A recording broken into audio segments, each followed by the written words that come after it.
ईमानदारी से बता दूं, जब से विजन क्लियर हुआ मेरा आर्ट्स बिजनेस में, मैंने अपने जीवन को कुर्बान कर दिया मानव कल्याण के लिए, लोगों के लिए। पूरे हिंदुस्तान में आज तक का इतिहास है कि अगर किसी ने मुझे पुकारा होगा तो मैं जरूर दौड़ के गया होगा वहां पे। आज तक इतिहास है।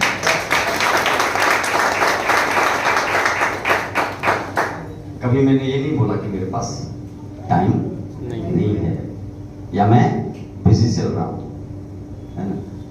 मैं उन बेड़ियों को रोक नहीं पाता।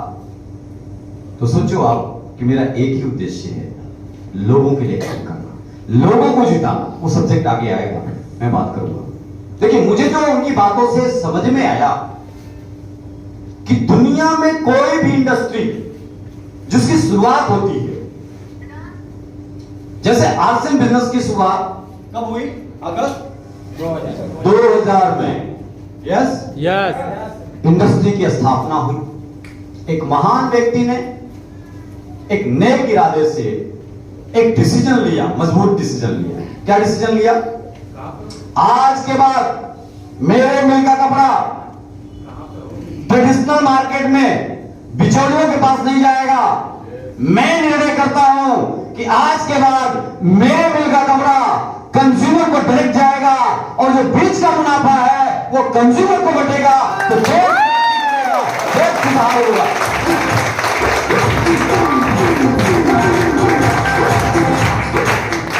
इस डिसीजन ने सोचो क्या कारनामा करके रख दिया इस इंडस्ट्री का। मैं बताऊंगा, सिलसिलेवार में आगे बढ़ूंगा। तो कोई भी इंडस्ट्री जब शुरुआत होती है तो पहला उसका जोर होता है फाउंडेशन, स्थापना। आज आप जिसको ब्रांड मानते हो उसकी भी शुरुआत आज से सैकड़ों साल पहले हुई थी। उसको भी रिजेक्ट किया गया था, उसको भी नकारा गया था, उसका भी विरोध हुआ था, उसका भी मजाक उड़ाया गया था। इस बात को समझना पड़ेगा। जिसको आज आप ब्रांड समझते हो, भाई साहब थोड़ा सपोर्ट करता ना तो मीटिंग बहुत शानदार हो। चलिए एक बार इनके लिए ताली बजा दीजिए।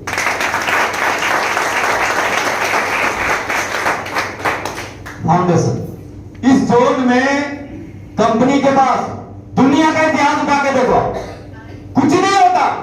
कोई इंफ्रास्ट्रक्चर नहीं होता, कोई प्रोडक्ट नहीं होता, नहीं होता। जब कंपनी स्थापना होती है कंपनी की, तो क्या होता है? सिर्फ विजन होता है, सिर्फ सपने होते हैं, बाकी कुछ नहीं होते। उसी तरीके से आर्ट्स एंड बिजनेस की जब स्थापना हुई तो कुछ नहीं थे आर्ट्स के पास। सिर्फ एक पैंट पीस का कपड़ा हुआ करता था। एक पैंट पीस का कपड़ा, भीलवाड़ा में एक छोटी सी ऑफिस। लेकिन हाँ, उस 45 केजी के इंसान के अंदर सपना था, विजन था। और उन्होंने हिंदुस्तान के लोगों को बताया कि तुम आज मेरा साथ दो मेरा साथ। अभी तो हमारे पास कपड़ा है, आगे आने वाले समय में हम एफएमसीजी भी लाएंगे, होजरी भी लाएंगे, कॉस्मेटिक भी लाएंगे। ऐसा कोई सेक्टर नहीं है जिस सेक्टर में हम नहीं जाएंगे। क्यों नहीं जाएंगे? आने वाले समय में हर तरह के प्रोडक्ट हमारे अभियान में शामिल हो जाएंगे।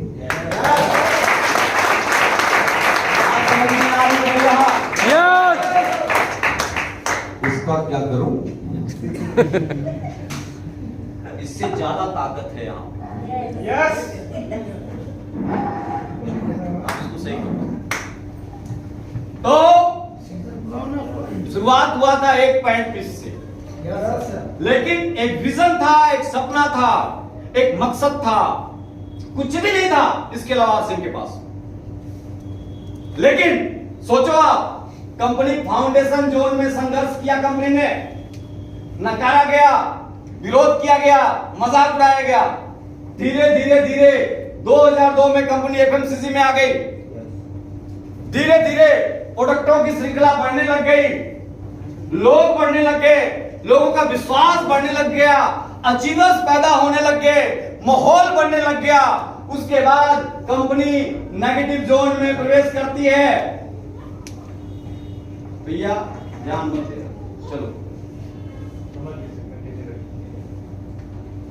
नेगेटिव जोन, दुनिया की हर इंडस्ट्री नेगेटिव जोन को फेस करती है। आरसीएम को भी नेगेटिव जोन में जाना पड़ा। बात समझ में आ रही तो बोलो हाँ। बहुत सीरियस मत होना, है ना। अब सवाल इस बात का है कि आप चाहे फिल्म इंडस्ट्री से रिलेट कर लीजिए। फिल्म इंडस्ट्री आज से सैकड़ों साल पहले हमारे पूर्वज जो होते थे हमारे, है ना, हम तो उस समय नहीं थे, लेकिन बड़ा अछूत माना जाता था, बड़े घृणा की दृष्टि से देखा जाता था उस इंडस्ट्री को। बात समझ में आ रही है? यस। फिल्में देखने भी लोग चोरी छुप के जाते थे। यस। कोई देख ना ले, कोई पकड़ ना ले, बेइज्जती हो जाएगी समाज में भाई। बात समझ में आ रही तो बोलो हाँ। यस। है ना। तो इस तरह की मेंटालिटी थी, मानसिकता थी, है ना। लेकिन धीरे धीरे धीरे नेगेटिव जोन को, क्योंकि फिल्म इंडस्ट्री में काम करने वाले के पास विजन था, वो सैकड़ों साल आगे देख चुके थे कि एक दिन हमारा समय आएगा, टाइम विल कम, जब लोग हमसे मिलने के लिए तरसेंगे। हम समाज के आदर्श बनेंगे, लोग मुझे फॉलो करेंगे, हम जैसी मूंछ रखेंगे लोग वैसा मूंछ रखेंगे, हम जैसा शर्ट पहनेंगे लोग वैसा शर्ट पहनेंगे, हमें दुनिया कॉपी करेगी। बात समझ में आ रही तो बोलो हाँ। हमें दुनिया कॉपी करेगी। और इस तरीके से करते करते करते आज हम जिस पायदान पे खड़े हैं, जिस जगह पे खड़े हैं, आज बताओ कौन नहीं चाहता है सेलिब्रिटी बनना? कौन नहीं चाहता है सेलिब्रिटी के साथ समय बिताना? कौन नहीं चाहता? सभी चाहते हैं। यस। सबकी दिल की इच्छा है। यस। वो तो मौका नहीं मिलता। हर कोई स्टार बनना चाहता है, राइट? यस। लेकिन चलो नेगेटिव जोन में ये इंडस्ट्री आई। इस जोन में 2005 में हमने ज्वाइन किया इस बिजनेस को। बहुत विरोध, बहुत, मतलब इस जोन की बात मैं करूं, 2005 की बात करूं, कंपनी के पास कोई व्यवस्थाएं नहीं थी। कुछ प्रोडक्ट आ गए थे, शामिल हो गए थे, है ना। हमें लग रहा है कि लगभग 40-50 प्रोडक्ट के आसपास शामिल हो चुके थे उस टाइम। डिलीवरी सिस्टम नहीं था, कुछ भी नहीं था, है ना। अब सोचो आप कि सिद्धांत जो इस इंडस्ट्री का है, वो सिद्धांत बहुत पावरफुल है, नेटवर्क बनाना, और इस सिद्धांत का गलत उपयोग करके लोगों ने लोगों के दिमाग में खुराफाट डाल दिया। भाई सिद्धांत ताकतवर है, राइट? Yes sir. अब इसके थ्रू प्रोडक्ट बेचोगे तो व्यापार होगा, सर्विसेज बेचोगे व्यापार होगा, लेकिन इसके थ्रू पैसे घुमाओगे तो मनी सर्कुलेशन होगा, वो चीट फंड होगा, वो धोखा होगा, वो आत्महत्या होगा, वो कलंक होगा। इस इंडस्ट्री में लोगों ने अभी तक यही किया। क्यों किया? लोगों के अंदर डर पैदा करने के लिए, डर पैदा करने के लिए, एक सोची समझी चाल साजिश के तहत। ये राज बहुत कम लोग जानते हैं। जो ये बिचौलिए हैं 20%, जिन्होंने राज किया है, जो जिए हैं 80% लोगों की कमाई पे, जो प्लान में आपको दिखाया जाता है, उनको इस बात का अंदेशा हो गया था कि आने वाले दिनों में चलेगा तो चलेगा सिर्फ डायरेक्ट सेलिंग, सिर्फ नेटवर्क मार्केटिंग। अब उन्होंने एक साजिश के तहत नेटवर्क के जाल में, नेटवर्क के मकसद से, नेटवर्क के पीछे उन्होंने मनी सर्कुलेशन स्कीम और स्कैम, घोटाले जैसे कॉन्सेप्ट लेकर के आए। बात समझ में आ रही तो बोलो हाँ। और सही कंपनी के आने से पहले आए, सही टाइम पे एंट्री मारा उन्होंने, और आ करके गोला बना बना करके लोगों को लूटा, और लूट करके लोगों के अंदर डर पैदा कर दिया। इतना डरा दो कि जैसे कोई आके गोला बना, अरे बाप रे बाप।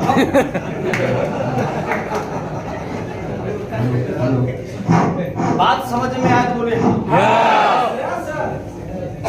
यानी डर पैदा कर दिया।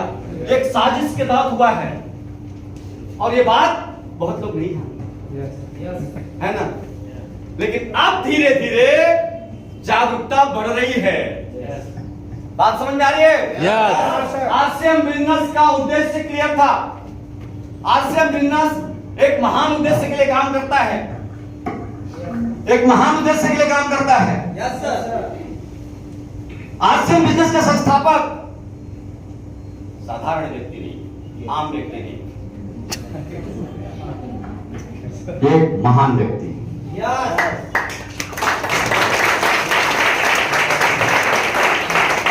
उनकी आंखों में आंखें डाल करके देख लेना,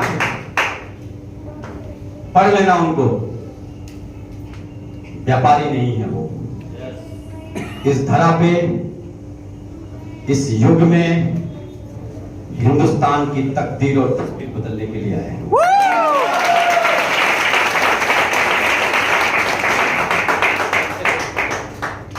नैतिक और आध्यात्मिक मूल्य से कैसे धन कमाया जा सके, परोपकार के द्वारा कैसे धन कमाया जा सके, इसके लिए आरसीएम को बनाया।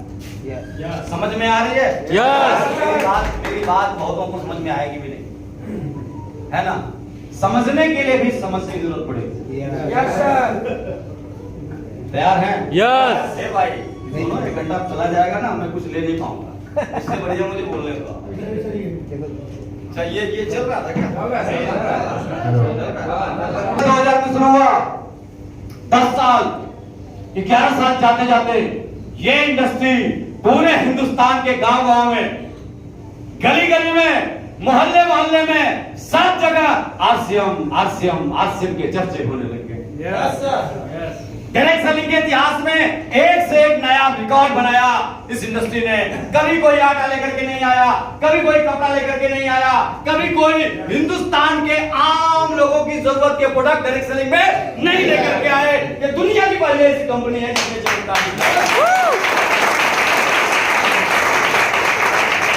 बाद में इसको फॉलो करके बहुत सारे लोग, भाई चलना पड़ेगा तो आरसीएम को फॉलो करना पड़ेगा।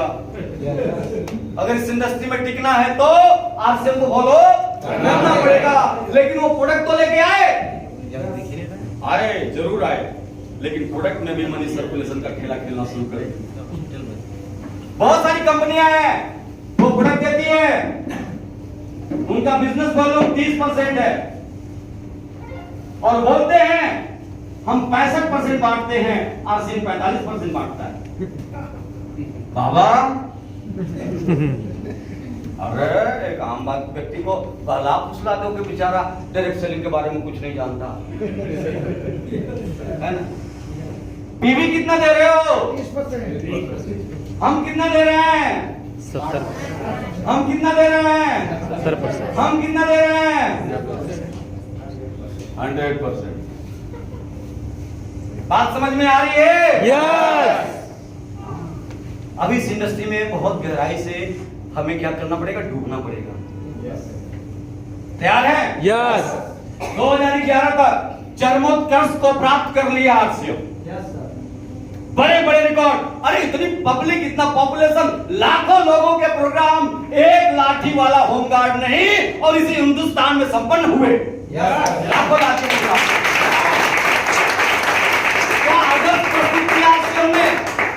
क्या आदर्श प्रस्तुत किया। यहाँ पे एक जगह पे अगर 10 लोग इकट्ठा हो जाते हैं तो पुलिस और प्रशासन की जरूरत पड़ती है। जहाँ पे लाखों लोग इकट्ठा हो जाते थे किसी पुलिस और प्रशासन की जरूरत नहीं पड़ती थी। लेकिन परमात्मा को कुछ और ही मंजूर था, परमात्मा की कुछ और ही प्लानिंग थी आरसीएम को लेकर के। और 2011 में आरसीएम को फ्रीज कर दिया गया, आरसीएम के फाउंडर को जेल में डाल दिया गया। गुनाह क्या था? गुनाह यही था कि हिंदुस्तान के करोड़ों बेरोजगार लोगों को काम देना। गुनाह क्या था? गुनाह यही था कि जो लोग नेगेटिविटी के जाल में फंसे हुए बचपन से, उनको निकाल करके बाहर, उनके अंदर एक अच्छी शिक्षा डेवलप करके, उनके सॉफ्टवेयर को बदल करके, उनके अंदर आत्मविश्वास भर करके उनको कामयाब बनाना। यही गुनाह था और कोई गुनाह नहीं था। इतिहास में पहली बार ऐसा हुआ है, डायरेक्ट सेलिंग के इतिहास में, कि हजारों और लाखों लोग सड़क पे आ गए कंपनी के लिए। आज तक के इतिहास में कभी ऐसा हुआ नहीं है किसी कंपनी के साथ। हजारों लाखों लोग रोड पे आ गए और सरकार को मजबूर कर दिया कि भाई जांच करो, हम भी खड़े हैं तुम्हारे साथ। अगर आरसीएम दोषी पाया जाएगा ना, तो हम भी हमेशा हमेशा के लिए आरसीएम का साथ छोड़ देंगे। यस, लेकिन तुम जांच करो, निष्पक्ष तरीके से जांच करो। यह प्रक्रिया 1 साल तक चली और जांच में पाया गया, सीना चौड़ा हो गया कि हम किस तरह के संगठन में काम करते हैं, किसके नेतृत्व में काम करते हैं। जांच प्रक्रिया में पाया गया कि आरसीएम एकदम क्या है, सत्य है। कोई भी रॉयल्टी नहीं है, कोई कर्ज बाकी नहीं है, कोई टैक्स बाकी नहीं है। यानी सही तरीके से, नैतिक तरीके से कार्य करने वाली दुनिया की पहली कंपनी है।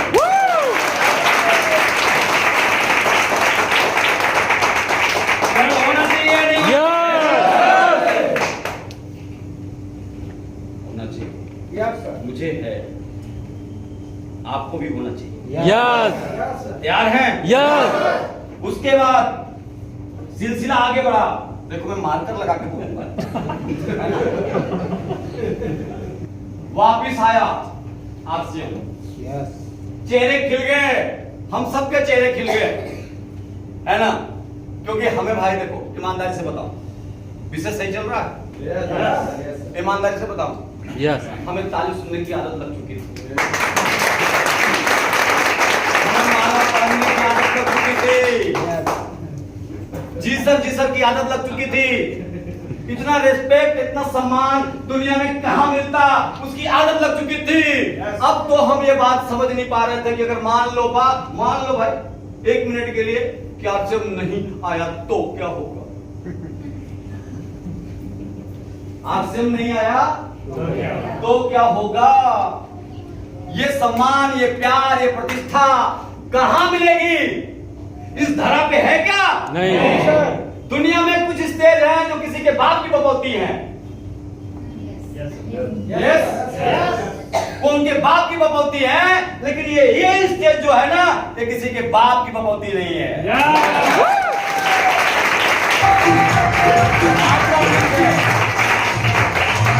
आपका मंच है, आपके भीतर टैलेंट है, आपके भीतर प्रतिभा है। आने वाले 5-10 साल के बाद दुनिया आपकी प्रतिभा को सलाम करेगी।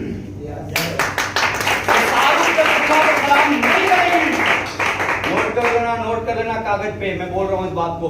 वो शाहरुख के प्रतिभा को सलाम नहीं करेगी, वो अमिताभ बच्चन के प्रतिभा को सलाम नहीं करेगी, वो सचिन तेंदुलकर के प्रतिभा को सलाम नहीं करेगी। आने वाले समय में आपकी प्रतिभा को सलाम करेगी। आप जो काम कर रहे हो ना, वो रियल कर रहे हो, रील नहीं कर रहे हो। रील और रियल में अंतर होता है, ड्रामा में अंतर होता है। मैं ड्रामा कर रहा हूं क्या? नो। क्या लगता है आपको? एक्टिंग कर रहा हूं क्या? नो। नहीं, ये बात यहां से हृदय से निकल रही है, लेकिन टाइम लगेगा भाई। तैयार हैं? यस। फाउंडेशन के बाद नेगेटिव के बाद ये इंडस्ट्री, मैं आपको बता दूं खुशी के लिए, अब तीसरे फेज में पहुंच चुकी है। कोरोना काल के बाद, कोरोना से पहले ये इंडस्ट्री नेगेटिव संघर्ष कर रही थी, लेकिन कोरोना के बाद ये इंडस्ट्री अब ग्रो करने जा रही है। 2025 तक, यानी आगे आने वाले 2 साल में हिंदुस्तान के अंदर सबसे बड़ा कारोबार डायरेक्ट सेलिंग का होने जा रहा है।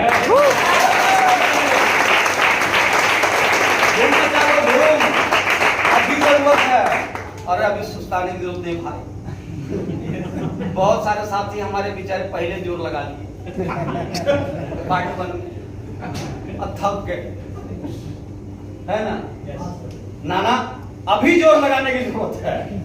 अगर कोई है ऐसा तो उसको जगाओ कुंभकर्ण की नींद से और बोलो, पीछे की मेहनत को अगर सार्थक करना चाहता है तो अभी लग जा। तैयार है? यस। चलिए, ग्रोथ के बाद जब इंडस्ट्री स्टेबल होती है, स्टेबिलिटी जोन में जाती है तो दुनिया को बताना नहीं पड़ता। आज हम लोगों के घरों में जा रहे हैं, आज हमको लोग देख के भाग रहे हैं, आज से बोला आ गया। आज लोग हमारा फोन नहीं उठा रहे हैं, अभी कुछ बात करेंगे थोड़ी देर में पलट जाएंगे, है ना। हम मीटिंग में आ रहा हूँ बोलेंगे 4 दिन पहले, अभी आज फोन किया होगा तो गायब, है ना। ये सारी चीजें चल रही है कि नहीं चल रही? चल रही है ना। तो अच्छी खबर है बुरी खबर है? अच्छी खबर है। अच्छी खबर है ना ये? Yes. यस, ऐसा होना ही चाहिए। ऐसा दुनिया में हर सफल व्यक्ति के साथ हुआ है, तो आपके साथ भी अगर हो रहा है तो इट मींस आप सही ट्रैक पे जा रहे हैं। सही ट्रैक पे आप जा रहे हैं। अब देखिए, जब तक इस ग्रोथ में रेशियो बढ़ेगा, लोगों की मानसिकता चेंज होगी, लोग मानने के लिए तैयार होंगे, यस अच्छा है, बढ़िया है, हाँ ग्रोथ कर रहे हैं आप, कीजिए मैं आपके साथ हूँ, ये लहजे में बात करेंगे। बात समझ में आ रही है? Yes. अब लोगों की मेंटेलिटी को आप पढ़ना, अब वो चेंज होंगे, है ना, उनकी सोच बदलेगी। लेकिन जैसे ही आज के ठीक 15 साल 17 साल बाद 2040 के बाद ये इंडस्ट्री स्टेबल हो जाएगी, और मैं वादा करता हूं कि जब ये स्टेबल हो जाएगी फिर तो भैया हमें किसी के पास नहीं जाना पड़ेगा। फिर तो हमें किसी के पास जाना ही नहीं पड़ेगा, बल्कि हमें उनसे पीछा छुड़ाना पड़ेगा। रुक जा भाई, बड़ा छकाया तुमने, समझ में आ रही तो बोले हाँ। यस। बदला लेने के लिए तैयार हैं? यस। फिर मैं तो लूंगा पक्का। आप लोगे कि नहीं लोगे? लेकिन क्योंकि बाढ़ आएगी, क्योंकि बाढ़ कैसे आएगी? क्योंकि आप देखो टेक्नोलॉजी जैसे जैसे आगे ग्रो कर रही है, ऑटोमेशन जैसे जैसे बढ़ रहा है, अब नौकरियां छीनी जा रही हैं। आप देखिए पूरी दुनिया में आउटसोर्सिंग टेक्नोलॉजी, है ना, उसके बाद ये सारी चीजों ने क्या कर दिया है, अब मनुष्य के पास आने वाले समय में काम ही नहीं रहेगा। काम नहीं रहेगा तो कहाँ भागेगा? कहाँ भागेगा भाई?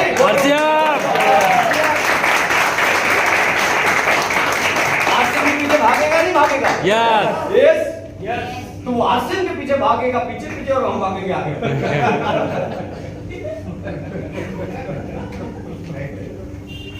समय सबका आता है। परिवर्तन की आंधी चल रही है, इसको महसूस कर लो। परिवर्तन का विरोध करने वाला बर्बाद हो गया, चिथड़े उड़ गए। आज से सैकड़ों साल पहले जिन राजाओं को, जिनकी राजगद्दी थी, उनको भरोसा नहीं था कि मेरा सिंहासन को हिला सकता, नहीं था। उनको इस बात का एहसास था कि हमारा राज्य चलता ही रहेगा, फलता फूटता ही रहेगा, हमारा सूरज कभी अस्त नहीं होगा। लेकिन राजतंत्र खत्म हुआ कि नहीं हुआ? समय चक्र ने उसको बदल के रख दिया कि नहीं रख दिया? रख दिया। इंग्लैंड जैसा देश 54 देशों को गुलाम बना के रखा था, तूती बोलती थी पूरी दुनिया में, 150 साल राज किया, हिंदुस्तान को गुलाम बनाया। कभी कोई नहीं कहता था कि उसका सूरज अस्त होगा, हमेशा उसका सूरज उदय रहेगा। दुनिया में ऐसा बोला जाता था, लेकिन इंग्लैंड जैसे राज्य की धज्जी उड़ गई। बदलाव का विरोध करने वाला व्यक्ति खत्म हो जाता है, दफन हो जाता है। और ये वक्त जो है डायरेक्ट सेलिंग के साथ होने का है, विरोध करने का नहीं है। आपको विरोध के साथ होने का है। तैयार है? मजा आ रहा है? इस जोन में जाने के बाद हमारे अपलाइन बोलते हैं कि आगे आने वाले समय में जब कंपनी हमारी स्टेबल हो जाएगी, जब ब्रांड बन जाएगी, तो एक पिता अपने बेटी के लिए नौकर ढूंढने नहीं जाएगा। ऐसा ही बोला जाता है, नौकर ढूंढने नहीं जाएगा, वो तो आरसीएम का टेक्निकल अचीवर ढूंढने जाएगा। क्या ढूंढने जाएगा? आरसीएम का टेक्निकल अचीवर। क्योंकि टेक्निकल अचीवर की जो लाइफ स्टाइल होती है, मेरी पत्नी जब मेरा प्रोग्राम देखती है ना, तो मुझे अपना हीरो मानती है, मेरा हीरो। अभी फेसबुक पे चल रहा है दबा के, है ना, बात समझ में आ रही है? तो इस बात को आपको समझने की जरूरत है कि आगे आने वाले समय में, है ना, ये इंडस्ट्री बहुत जल्दी स्टेबल होने वाली है। तैयार हैं? यस मजबूती के साथ काम करने के लिए तैयार हैं? यस चलिए आगे मैं बढ़ता हूं।